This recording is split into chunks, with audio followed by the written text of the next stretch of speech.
لا تفاول على نفسك، يعني لا تقول عن نفسك كلام سيء فيقع عليك، وهم صادقين.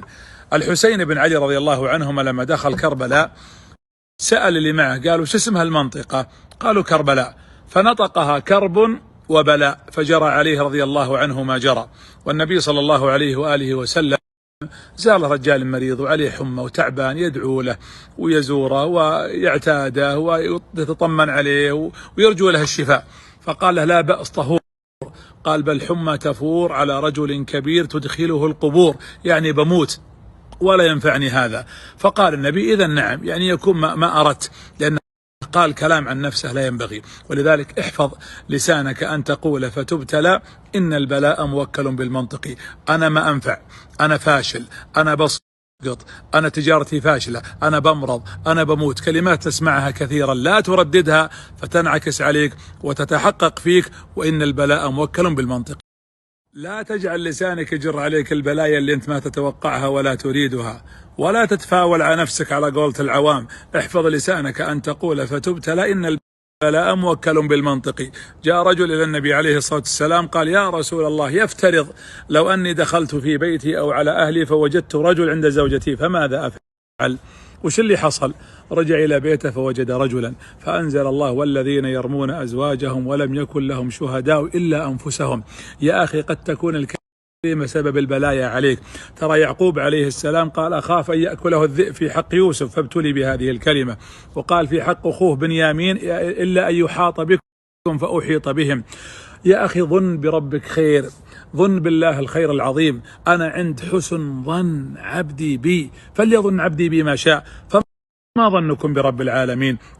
قل أنا في خير، أنا بيجيني الرزق، أنا أموري طيبة، ستنفتح لي الدنيا، سيصلح الولد، ستتحسن الأحوال، وأبشر بالخير. شوف بعض الكلام وش يجر على أصحابه من المصائب. مجنون ليلى كان يقول لو كنت أعمى أضرب الأرض بالعصا أصم فنادتني أجبت المنادي. يقال أنه ما مات إلا وقد أصبح أصما وأعمى. والمؤمل كان يتغزل بامرأة في الحيرة، فلما تغزل بها حتى قال يا ليت المؤمل لم يخلق له بصر، قالوا ما أصبح في الصباح إلا وقد ذهب بصره.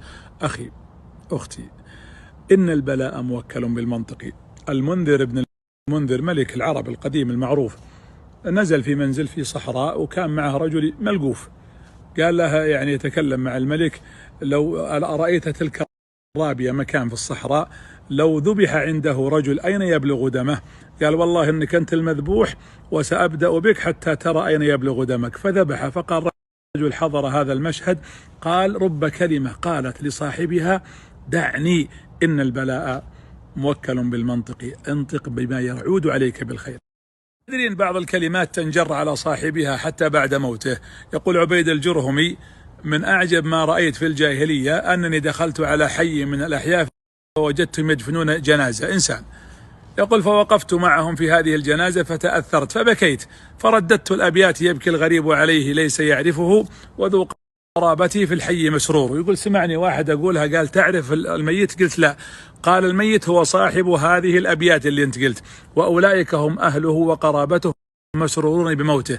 فقلت إن البلاء موكل بالمنطق. لا تنطقن بمقالة في مجلس تخشى عواقبها وكن ذا مصدق، وكن ذا مصدق. خلك تقول الكلام اللي ينفعك، الكلام اللي فيه نوع من التفاؤل حتى تعيش في سعادة وهناء، ولا تبتلى بكلمة ترميها وتقولها وترددها فتنعكس عليك وآثارها النفسية وقد تتحقق واقعا فتصبح في كآبة كاملة.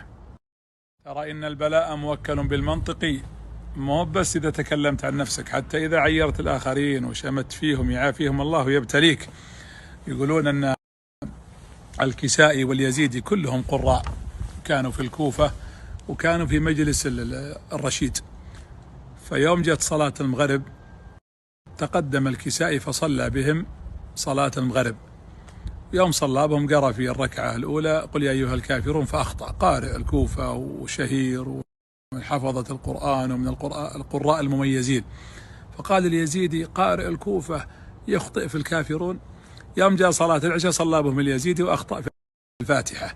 احفظ لسانك أن تقول فتبتلى إن البلاء موكل بالمنطق. أحسن الظن بالله وأبشروا بالعطايا والخيرات